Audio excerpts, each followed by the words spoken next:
الشخير أثناء النوم ده من أهم أسباب الإجهاد. تنام 12 ساعة بتشخر، النفس يتوقف أثناء النوم، تصحى مجهد بشكل غير طبيعي، تاكل كتير، يطلع لك كرش، يجي لك كبد دهني، الضغط يرتفع، ونخش في دايرة غير طبيعية. أهم سبب للشخير أثناء النوم مش ضعف الأماكن بتاعة أو البلعوم واهتزازه أو الدخول في المرحلة الرابعة من النوم، ولكن أهم سبب ليه السمنة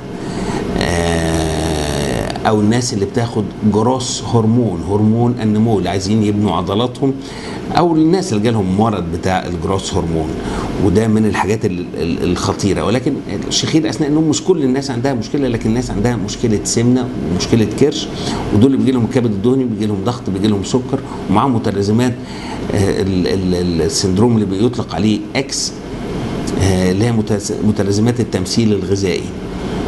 يبقى إذن الشخير أثناء النوم وتوقف النفس أثناء النوم ده بيرفع لنا الضغط، كبد دهني، ده من أهم الأشياء لكلمة إجهاد.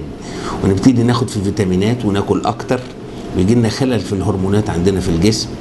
والموضوع كله حله في إن أنت تذهب إلى طبيب أنف وأذن وحنجرة لحل هذه المشكلة. ومفيش حاجة اسمها ملهاش حل، مفيش حل اسمه أنا خايف من إن اعوجاج الحاجز الأنفي، أو أنا خايف أعمل جراحة.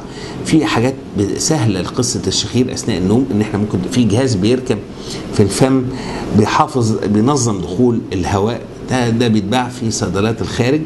الناس اللي مش عارفه تعالج كلمه شخير اثناء النوم ومش عارفين يخسوا، بيتركب لهم جهاز اسمه السي باب، ده بيدخل اكسجين بشكل محدد عشان ما يحصلش هذه المشكله. يعني اذا عندنا حلول، حتى لو مش هنعمل الجراحات عندنا اشياء لكلمه شخير اثناء النوم. يبقى اذا اجهاد وشخير لابد من علاجه. مفيش حاجه اسمها اجهاد وشخير وتوقف النفس اثناء النوم، اسمها obstructive sleep apnea. في الحالة دي لازم تذهب إلى طبيب أنف وأذن وحنجرة من أجل حل هذه المشكلة.